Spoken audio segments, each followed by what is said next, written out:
이광 작가님은 독일에 거주하면서 작품 활동 중이신 분인데 연말에 서울에서 한 달 동안 전시회를 하신다는 소문을 듣고 급하게 달려가 만나게 되었습니다.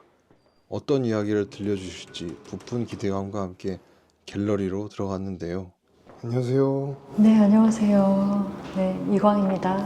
반갑습니다.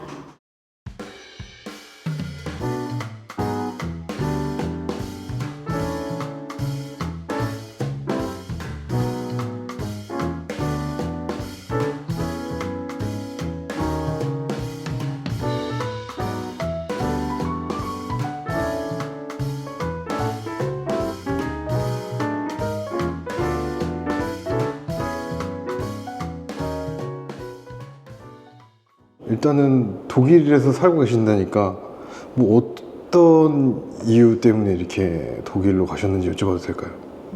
독일은 제가 어려서부터 독일어 그 어감을 굉장히 좋아했어요. 그리고 이제 음악도 독일에서 나온 음악을 좋아했었고, 그래서 아마 선택하는데 그냥 쉬웠던 것 같아요. 아, 독일로 한번 가볼까? 뭐 이런 생각이 좀 들었습니다. 그녀의 작품 세계는 화려한 색감들 속에 하나의 감정들이 아닌 다양한 감정들을 표현하고 있었습니다. 이광 작가의 에너지, 원동력은 과연 어디에서 오는 것일까요? 지금 이렇게 좀 둘러보니까 선생님 작품들이 너무 되게 화려하다면 화려하고 뭔가 좀 에너지가 되게 많이 넘치는데 선생님께서는 작업하실 때 좀 어떤 것들을 가장 이렇게 좀 중요하게 생각을 하실까요? 저는 작품할 때 생동감을 제일 중요시합니다. 네, 어떻게 하면 나의 그림이 죽지 않고 살아있을까? 그 역시 그 살아있는 에너지가 어떻게 하면 잘 전달이 될까? 네, 그런 걸 굉장히 중요시합니다. 나머지 이제 그림 그릴 적에 어떤 구조적인 거라든가 테크닉 이런 것들은 제가 그림 그리면서 끊임없이 변하기 때문에 그때그때 좀 변모가 있는데 생동감, 어떤 생명, 어떤 그림이 숨을 쉬는 듯한 그런 생생한 느낌, 그것을 살리려고 좀 노력하고 있었습니다.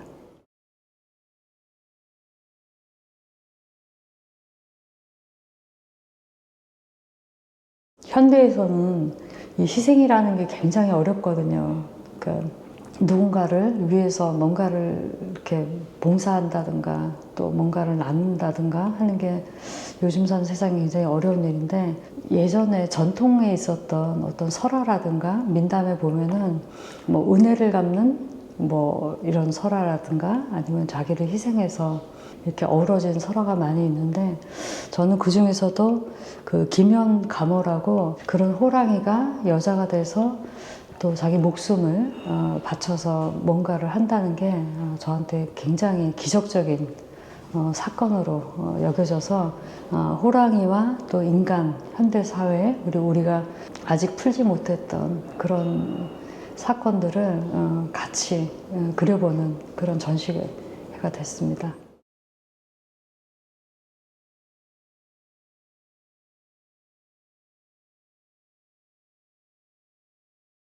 네, 그게 이제 대학 3학년 휴학을 해놓고 인도에 갔을 때인데, 이제 그때 인도는 워낙에 가난한 나라여서 그 동물원이라고 해도 동물원이 뭐 이렇게 대단한 뭐 그런 규모가 아니에요. 아주 작은 데인데 이제 시베리아 호랑이가 있다는 말을 듣고 주저없이 또 찾아갔죠. 호랑이 보고 싶어가지고 갔는데 아주 작은 방에 저하고 호랑이하고 둘이만 있었어요.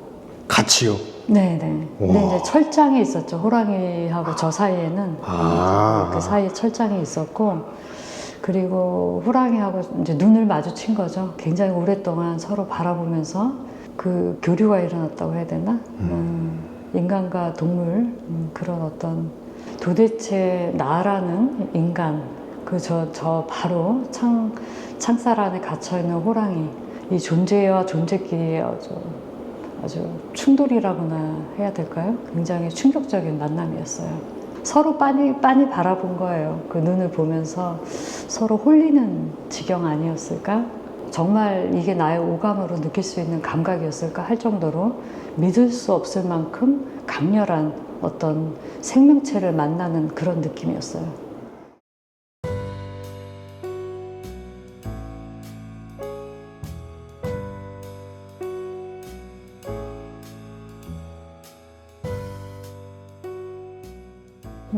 이 작품이 그 공무도하라는 작품인데, 저 풀이를 하자면은 니마 그 물을 건너지 마오. 제가 알기로는 한 몇 년 전에 그 할아버지 할머니 두 분이 인생 다큐 찍으셨을 때 맞아요. 정말 엄청나게 많은 분들이 그 절절하게 눈물을 흘렸던 그런 다큐를 제가 알고 있는데, 그 김영감의 설화에서 김현과 호랑이가 헤어지게 되는 것에 대해서 제가 생각을 많이 해봤어요. 뭐 거기는 호랑이이지만 일단 여자로 변한 상태였기 때문에 남녀가 헤어지는 걸로 이제 생각을 했고, 이 작품에서는 제가 그 여자인 상태는 위에 영혼처럼 하얗게 올라온 조그마한 그 한복을 입은 여자로 그림을 그렸지만은, 이 호랑이 자체가 이제 몸인 거죠. 그 몸에서 살짝 이제 올라온 그 존재로 그리면서 그 둘이 정말 어떻게 헤어질 수 있을까? 그런 이별 앞에서 우리가 어떤 마음을 가질 수 있을까? 그런 생각을 한번 그려봤어요.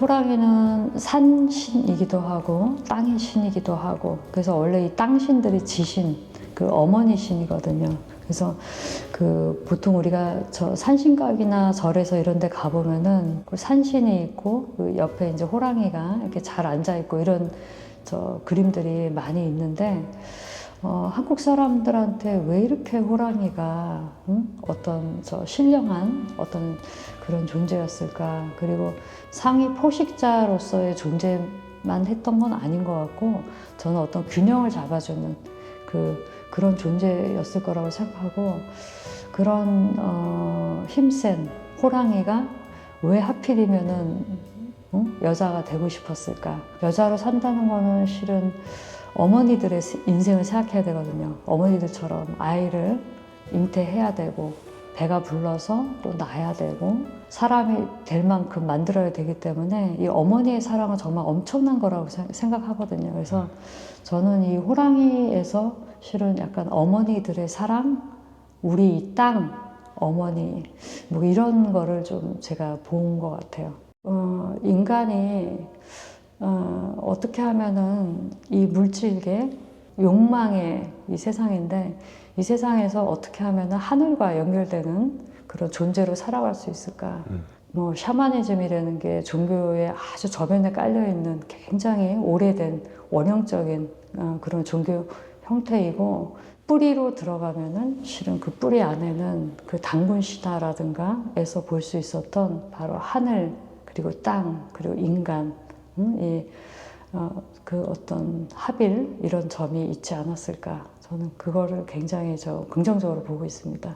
그래서 이제 그림에 표현을 하고 있어요. 대학생 시절 휴학계를 내고 아르바이트로 배낭여행 경비를 모아 그녀는 혼자서 인도로 향하게 됩니다. 그 시절의 인도는 아주 극단적인 환경에 놓인 여자 혼자 다니기엔 매우 위험한 곳이었다고 합니다.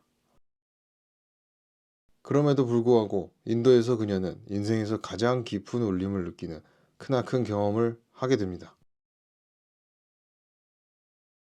인도 얘기 먼저 해야 될 것 같아요. 인도에 제가 이제 대학교 3학년 올라가는데, 이제 3학년을 하고 4학년을 올라가야 되는데, 실은 등록금이 없었어요. 그래서 이제 휴학을 해놓고, 그 전해에 저희 과에서 굉장히 사진을 잘 찍는 선배가 있었는데, 당시는 인도가 지금보다 너무나 비참할 정도로 못 살던 때였거든요. 근데 이제 거기를 다녀와서 사진전을 한 거예요. 인도 사진전. 그걸 보면서 제가 그 나이에 그게 뭐가 그렇게 부러운지 저도 인도에 너무너무 가고 싶은 거예요. 그래서 이제 휴학을 해놓고 돈을 모으기 시작했죠. 알바를 그냥 새벽부터 일어나서 시간표 만들어가지고 이제 유럽 여행을 4달 정도 하고 인도 여행을 혼자 배낭만 메고 그러니까 처음 제가 델리에 도착했는데 그야말로 충격스러운 상황이었죠. 한 번은 이제 난민촌에 제가 길을 잃고 들어갔는데 그냥 길에 사람들이 다 누워 있는 거예요. 이제 굶어 죽어가고 있는 거죠. 근데 이런 대규모의 난민촌이 서울에 구 몇 개를 합친 것만큼 큰 규모로 있는 거예요. 거기에 그런 상태를 보니까 여기가 무법천지인 거예요. 누가 나를 그 자리에서 죽인들 이렇게 뭐 납치를 해가서 어떻게 한들 그 누구도 나를 보호해줄 수 그런 장치가 하나도 없는 그런 난민촌. 근데 거기에서 제가 사람들을 이렇게 보면서 못 먹어서 이제 뼈다귀만 남은 거죽만 남아있는 이런 상태인데 파리가 엄청나게 달라붙어 있는 거예요. 이런 저 생로병사에 대한 그런 괴로움을 느껴서 도대체 산다는 건 뭘까? 이런 어떤 고민 속에서 실은 출가를 하지 않으셨을까? 근데 저도 그걸 보고 있으니까 그때 산다는 게 도대체 뭘까? 내가 여직 살아온 것도 참 불행했는데 여기 이 사람들이 이렇게 정말 신이 꼭 버린 것처럼 무심할 정도로 이렇게 죽어가고 있는 사람들을 보니까 가슴이 아프고 또 이제 공포와 연민이 뭐 한 번에 저를 막 엄습하는 이제 그런 몇 시간을 제가 헤매고 다니다가 이제 간신히 빠져나왔어요. 그 난민촌에서. 이제 그 경험 하나가 있고 그쪽에서 이제 서쪽으로 쭉 가면은 그 타르 사막이 있거든요. 낙타를 타고 5일 동안 이제 사막을 나갔어요.